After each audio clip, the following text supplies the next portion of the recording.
Baiklah, Assalamualaikum warahmatullahi wabarakatuh. Waalaikumsalam warahmatullahi wabarakatuh.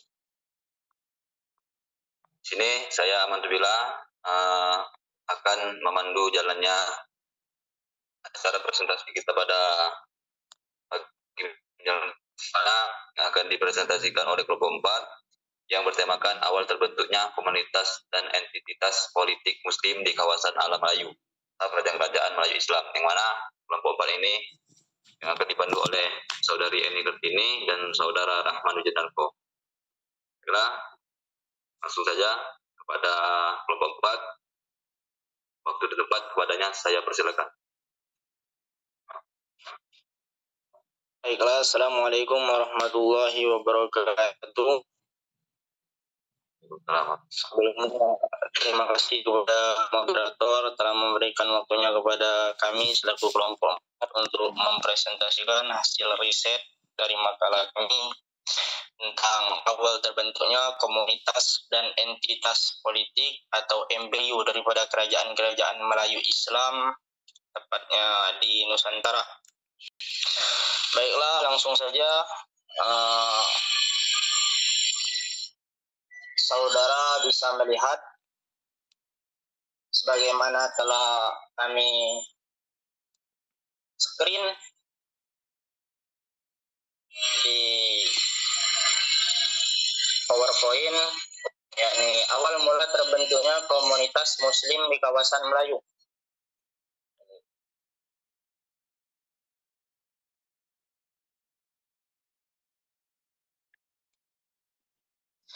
Sebelum Kesultanan Demak lahir, penyebaran agama Islam di Jawa ini sudah dilakukan baik dari orang asing maupun bumi putra atau masyarakat pribumi. Adapun cara-cara penyebaran yang dilakukan atau metode-metode yang digencarkan oleh para mubaligh atau para dai-dai yang menyebarkan dan mengenalkan Islam terdiri dari 5 cara. Yang pertama, yakni melalui pernikahan dengan wanita setempat. Semisal ada seorang mubaligh atau pelancong pedagang yang kemudian singgah di suatu tempat, semisal di pesisir pantai, lalu mendiami tempat tersebut dan akhirnya memutuskan untuk menikahi salah seorang wanita dari suatu tempat tersebut. Kemudian dengan cara berdakwah, seperti yang kita ketahui, berdakwah dengan mengenalkan lebih dalam mengenai apa itu Islam, bagaimana itu Islam, dan lain-lain sebagainya mengenai Islam. Kemudian dengan cara pendidikan, yakni mendirikan sekolah-sekolah. Hal ini dapat kita lihat daripada zaman Wali Songo, yakni para wali-wali yang awal-awal menyebarkan agama Islam di tanah Jawa. Semisal contoh itu ada Sunan Ampel yang kemudian mendirikan pesantren Ampel Denta kalau nggak salah di daerah Surabaya. Kemudian ada kesenian, ya balik lagi kita melihat daripada perjuangan Sunan Kalijaga yang tidak serta-merta menghapus kebudayaan masyarakat Jawa, tetapi memadukannya, memasukkan nilai-nilai Islam ke dalam kebudayaan tersebut. Semisal contoh cerita pada wayang-wayang yang kemudian diselipkan aliran ini diselipkan mengenai Islam. Kemudian yang kelima ini ada cara atau metode politik, yakni orang-orang Islam ataupun para pemuka-pemuka agama, semisal ulama yang dijadikan Perdana Menteri atau mungkin dijadikan penasehat raja, sebagaimana kita lihat dari kerajaan Demak itu Wali Songo pun menjadi penasehat daripada Raja Raden Patah. Kemudian masuk Islam itu menurut beberapa ahli dirangkum dalam beberapa teori, yakni yang pertama Islam datang langsung dari Arab, tepatnya dari Hadramut, Yaman, sekitar abad 7 Masehi. Lalu Islam datang ke tanah Melayu dari India yang bermazhab Syafi'i. Kita juga mengetahui bahwasanya Indonesia ini mayoritas penganut mazhab Syafi'i. Maka boleh jadi bahwasanya kemiripan mazhab tersebut menjadi titik ukur bahwasanya Islam itu pertama sekali disebarkan dari Gujarat, India. Lalu Islam datang dari Bengali yang anak keturunan mereka menyebar ke Pasai. Islam datang pertama kali di Semenanjung Malaya pada abad ke-11 melalui kantong Panrag atau Vietnam. Kemudian selanjutnya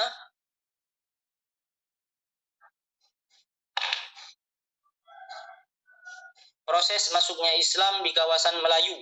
Islam datang di kawasan Melayu diperkirakan pada sekitaran abad ke-7. Kemudian mengalami perkembangan secara intensif dan mengislamisasi masyarakat secara optimal yang diperkirakan terjadi pada abad ke-13 Masehi.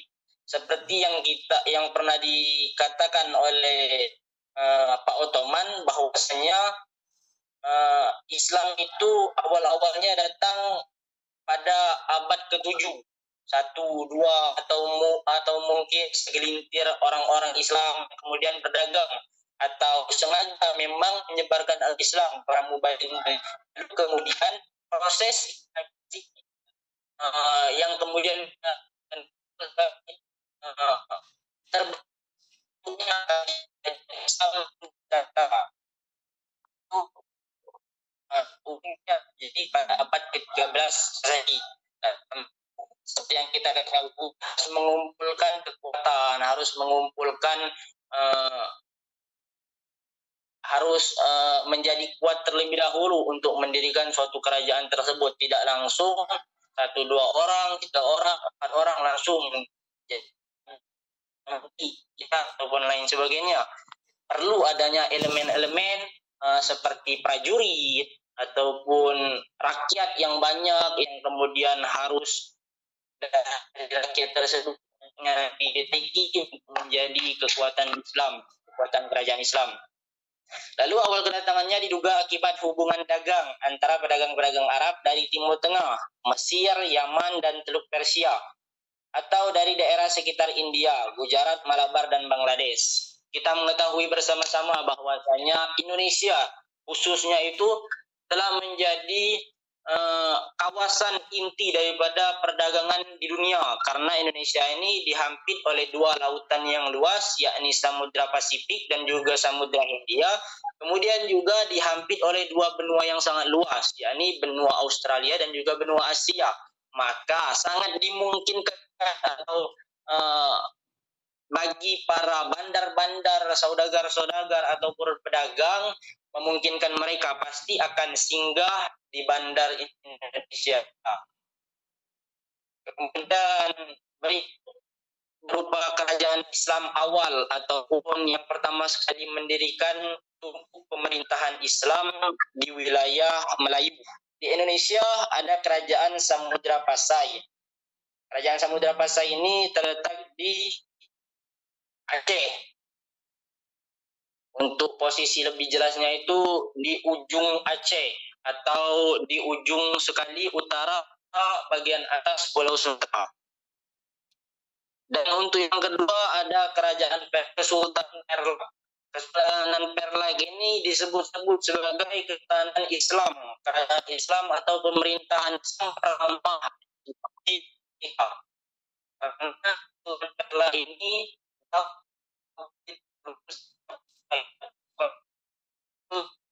9 atau 10 kurang lebih yang kemudian runtuh. Lalu kemudian sebagian besar masyarakatnya pindah ke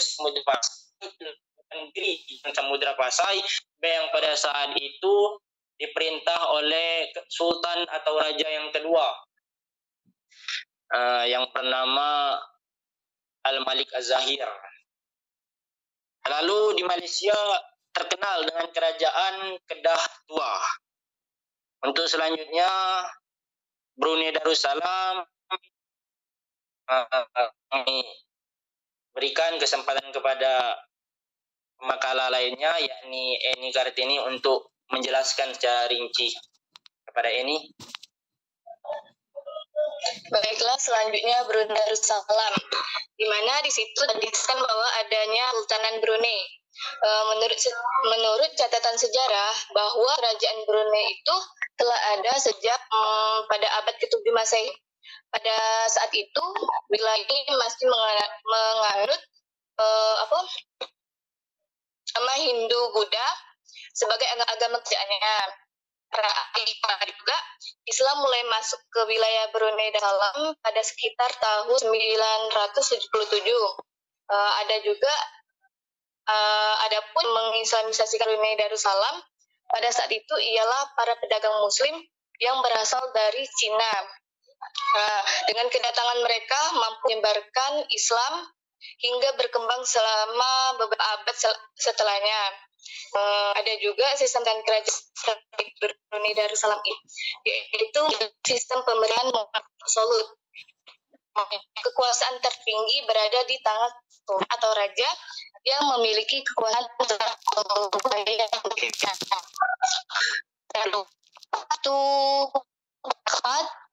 Thailand yang dimaksud dijelaskan bahwa ada kerajaan Patani. Dalam salah satu teori menyebutkan bahwa itu pada abad ke-10. Teori lain menyebutkan bahwa masuk ke tanah oleh kerajaan Mudra Pasai di Aceh. Ada juga yang berpendapat lain bahwa Islam masuk Thailand kan sebelum kerajaan Thailand berdiri, yaitu pada abad ke-9. Hal ini dibuktikan dengan temuan lukisan kuno yang menggambarkan Muslim Arab di Ayutthaya sebelum berdirinya Kesultanan Patani. Dan yang terakhir adalah Filipina. Yang pertama itu ada Kesultanan Sulu. Kesultanan ini ialah sebuah pemerintahan Muslim yang pernah menguasai Laut Sulu di Filipina Selatan. Kesultanan ini didirikan pada tahun 1450 Hijriah. Pada zaman kegemilangannya, ini telah meluas perbatasan dari Mindanao hingga bagian timur Sabah. Nah, Sultan ini didirikan pada tahun 1440, 7 November, oleh seorang penjelas kelahiran Johor dan ulama Saiful Hashim, Paduka Mahasari Maulana Al-Sultan Syariul Hakim. Menjadi nama lengkap pemerintahnya dan nama singkatnya yaitu Arif Hashim. Dia menetap di Buansa, Sulu setelah perkawinan dia Abu Bakar dan dayang-dayang putri Sifat Paramisuli. Dan yang kedua itu Kesultanan ini itu sebuah pemerintahan Melayu Islam yang memerintah sebagai Mindanao di Filipina Selatan. Pun pengaruh Kesultanan ini mengembang dari semenjak zaman Manga ke Teluk Rangani. Di masa keemasannya Kesultanan ini memerintah seluruh Mindanao dan pulau-pulau yang berdekatan. Adapun pendiri kerajaan ini ialah Syarif Muhammad Kabungsuan yang berasal dari Johor yang awalnya memperkenalkan agama Islam di tanah ini pada abad ke-12. Menurut tradisi Mindanao, Muhammad ini ialah anak dari Syarif Zainal Abidin, yaitu seorang keturunan Arab yang menetap di Johor dengan salah satu putri dari Sultan Johor. Mereka memiliki 3 orang anak, yang berdakwah ke Brunei, Alawi yang berdakwah ke Sulu, dan yang terakhir itu Muhammad Kabungsuan yang mendirikan Kesultanan Mindanao ini. Terus yang terakhir next. Adapun mula terbentuknya entitas politik di kawasan Melayu. Di Nusantara umumnya entitas atau masyarakat politik Islam Aceh Milner menyebutnya sebagai kondisi memiliki saja entitas politik Islam ini merupakan kelanjutan dari entitas politik pada masa-masa pra-Islam, di mana kedudukan sangat penting dan sering dipandang sebagai pribadi yang tercakap.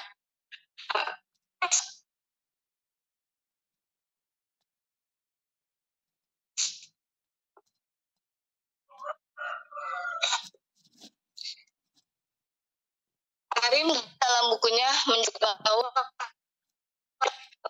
saat kedatangan Islam di Melayu ini, yang pertama bidang Tuhanan, yang tauhid yang patut dipuja dan dipuja Sang Maha Besar ialah Allah yang tunggal.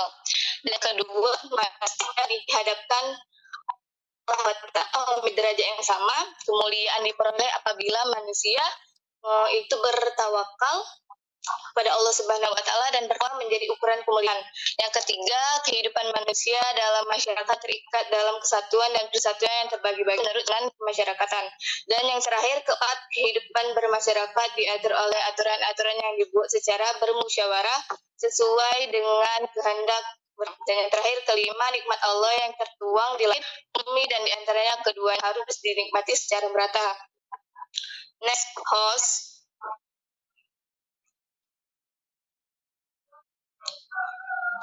Mungkin ini saja yang bisa kami sampaikan. Maaf apabila banyak kekurangan. Kami kembalikan lagi kepada moderator.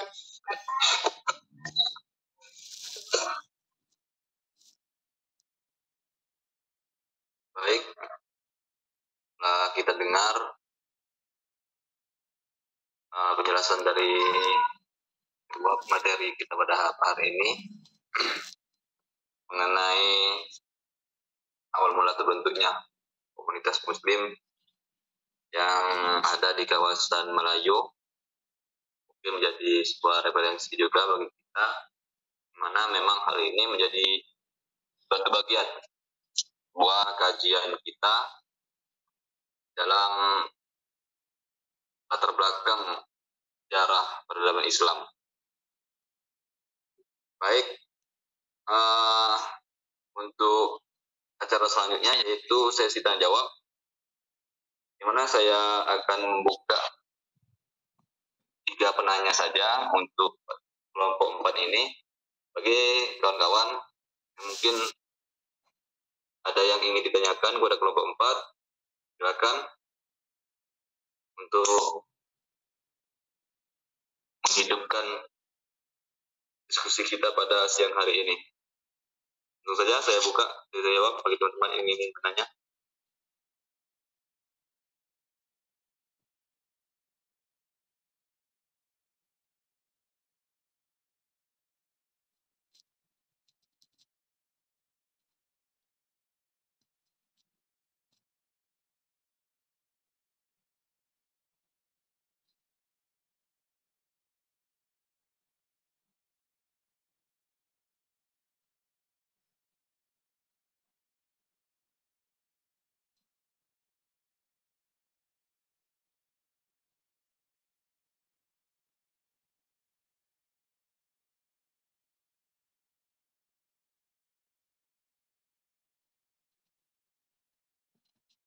Apakah dari teman-teman ada yang ingin bertanya topik kita pada hari ini? Memang jika kita berbicara mengenai awal mula Islam ini masuk ke Nusantara, memang banyak hal-hal yang menjadi perdebatan karena banyaknya teori-teori yang muncul mengenai masuknya Islam di Melayu ini. Jadi perlu memang kita kaji lebih dalam lagi mengenai masuknya Islam di kawasan Melayu ini.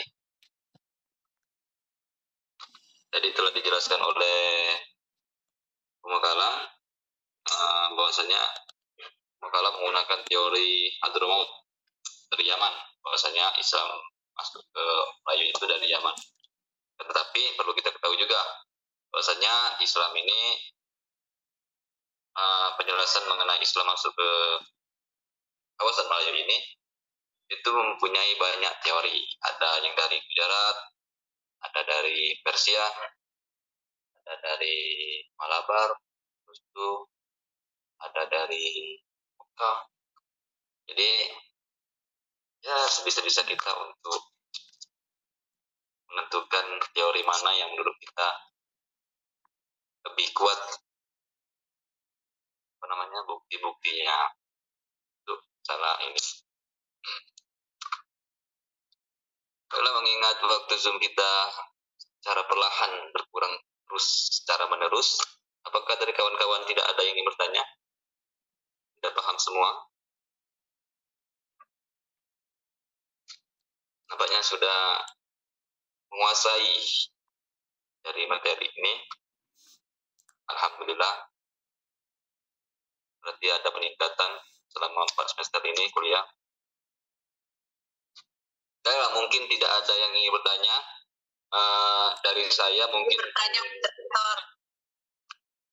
Oh, baiklah. Silakan kepada saudari Anissa.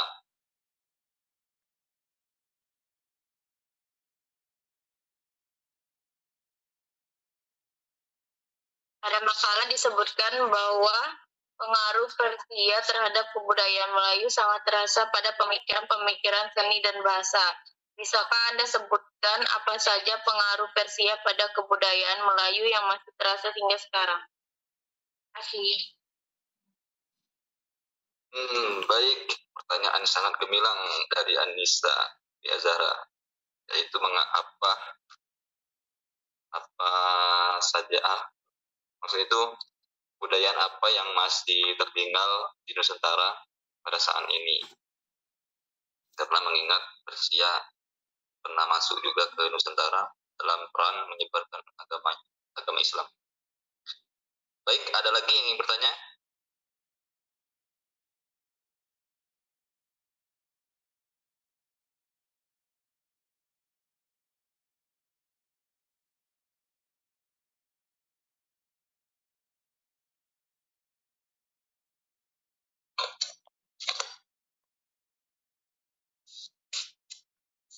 Ya, silakan kepada kelompok 4. Baik, tadi kan Anissa telah bertanya, yaitu telah disebutkan bahwa karya terhadap kebudayaan Melayu sangat terasa pada pemikiran-pemikiran seni dan bahasa. Juga minta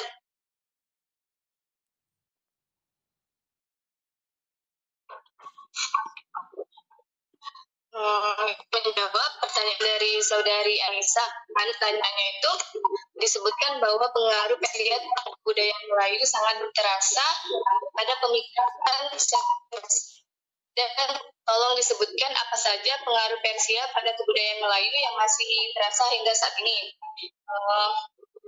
Menurut yang saya temui, yaitu yang masih ada sampai sekarang ini, yang pertama, sastra Melayu, di mana sastra Melayu ini dulu dipengaruhi oleh Persia pada bentuk dan gaya penulisannya. Contohnya itu syair Melayu yang terdiri dari bait dalam satu bait.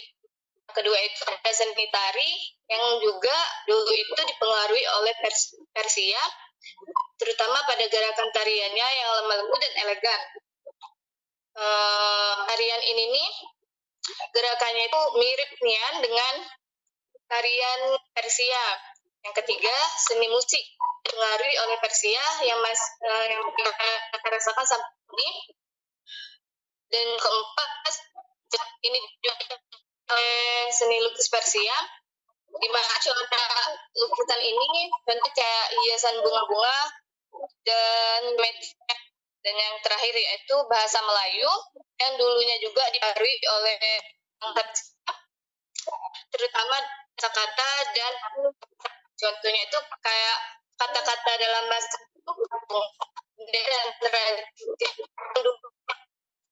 dari bahasa Persia tapi masih bisa dirasakan masih digunakan oleh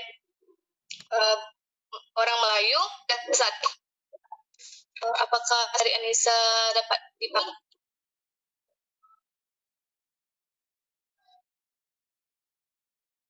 Baiklah, dapat dipahami. Terima kasih. Izin moderator. Ya, lanjut. Izin menambahkan ini satu lagi unsur yang diambil dari Persia itu yang sering kita lihat sehari-hari, unsur menara masjid.